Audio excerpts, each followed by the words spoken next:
आम आदमी पार्टी के सांसद संजय सिंह फर्रुखाबाद पहुंचे, जहां उन्होंने मीडिया से मुखातिब होते हुए वर्तमान सरकार पर जमकर भड़के। वहीं उन्होंने देश के किसानों का समर्थन करते हुए कहा कि किसान आज अपने हक के लिए आंदोलन कर रहा है।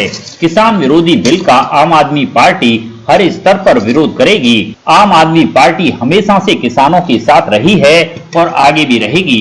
आगामी पंचायत चुनाव में आम आदमी पार्टी प्रदेश में अपने प्रत्याशी चुनाव में लड़ाएगी। आगामी 18 दिसंबर को न्यायालय में उपस्थित होकर वे अपना पक्ष रखेंगे। रहा ही नहीं, खराब तो होता है कि जिसमें कुछ सुधार करने की गुंजाइश हो।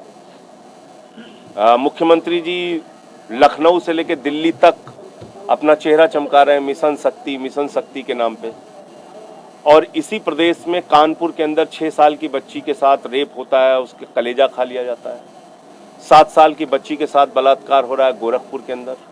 मजदूरों की बेटियों के साथ बंदूक के नोक पे पूरे रात गोरखपुर में बलात्कार हो रहा है। तो जब मुख्यमंत्री का गृह जनपद सुरक्षित नहीं है, हाथरस कांड यहाँ पर हुआ।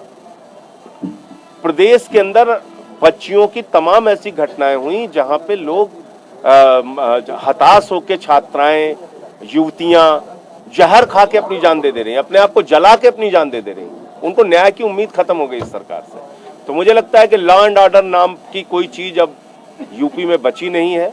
और आदित्यनाथ जी ने कहा था कि हम गुंडा राज खत्म करेंगे, उन्होंने गुंडों का राज स्थापित कर दिया, और ये साबित हो गया कि ये चिन्मयानंद की समर्थक पार्टी है। ये इस प्रदेश की महिलाओं को सुरक्षा देने वाली पार्टी है। मैंने आपको बताया 21 जिलों में हमारे भारत बंद के दौरान यूपी में खाली गिरफ्तारी हुई। कहीं कार्यकर्ता, हमारे मुख्यमंत्री को हाउस अरेस्ट कर लिया। कहीं भी जा रहे हैं लोग उनके ऊपर उत्पीड़न कर रहे हैं। मैं तो ये चाहता हूं कि मोदी सरकार का असली चेहरा इसमें बेनकाब हो। वो क्या कहते हैं, कहते साहब मोदी जी ने भाषण दे दिया, आप मान लीजिए उनको एमएसपी मिलेगी।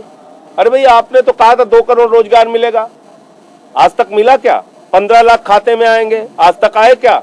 जीएसटी से देश में दूसरी आजादी आ जाएगी, आई क्या दूसरी आजादी? आपने कहा था नोटबंदी से देश की तकदीर बदल जाएगी, नहीं हुआ कुछ। अब आप कह रहे हैं हम भाषण दे रहे हैं, आप मान लीजिए। आप ही की सरकार ने कहा था हम स्वामीनाथन आयोग की रिपोर्ट लागू करेंगे। इसका मतलब होता है C2 प्लस 50%, यानी किसान की उपज का लागत मूल्य प्लस उसके ऊपर 50% मुनाफा।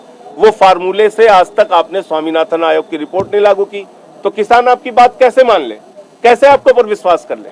तो इसलिए किसानों को हमेशा इस सरकार ने 6 सालों में छला है। अब मौका उनके पास भी है, वो सड़क पर इनसे सवाल भी पूछ रहे हैं और अपना हक भी मांग रहे हैं। हम लोग पूरी तरह से उनके साथ खड़े हैं। सर, आम आदमी पार्टी अगर सिंबल पे चुनाव होगा तो निश्चित रूप से हम लोग सिंबल पे उतरेंगे, और अगर सिंबल पे चुनाव नहीं होगा तो समर्थित उम्मीदवार जैसे दूसरी पार्टियां खड़ी करती हैं वैसे हम लोग खड़े करेंगे। मैं तो चाहूँगा कि आदित्यनाथ जी को ये चुनाव सिंबल पे कराना चाहिए, जिससे उनको पता चले कि भाई ग्रामीण क्षेत्रों में वास्तव में क्या स्थिति है। किसान अपने गुस्से का, अपने रोष का इजहार भी कर सकें इस जिला पंचायत के चुनाव में। समर्थित उम्मीदवार भी अगर भाजपा उतारती है तब भी उसको लोग अपना जवाब देंगे। लेकिन जहां तक मैं सुन रहा हूं कि सिंबल से चुनाव कराने की बात है, अगर ऐसा होता है तो आम आदमी पार्टी इसका स्वागत कोई गठबंधन बनाने की संभावना है जैसे शिवपाल कर रहे हैं? कोई गठबंधन हम दूर दूर तक बनाने की संभावना के बारे में नहीं सोच रहे हैं।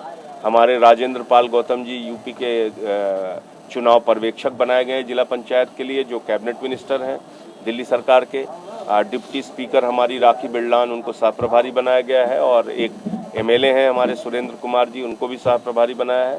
तो हम अभी अपने चुनाव के ऊपर पूरी तरीके से फोकस कर रहे हैं, और जिला पंचायत का चुनाव पूरी मजबूती से आम आदमी पार्टी लड़ेगी। पंचायत चुनाव से जमीन मजबूत होगी पार्टी की 100% निश्चित रूप से। प्रदेश में लॉ एंड ऑर्डर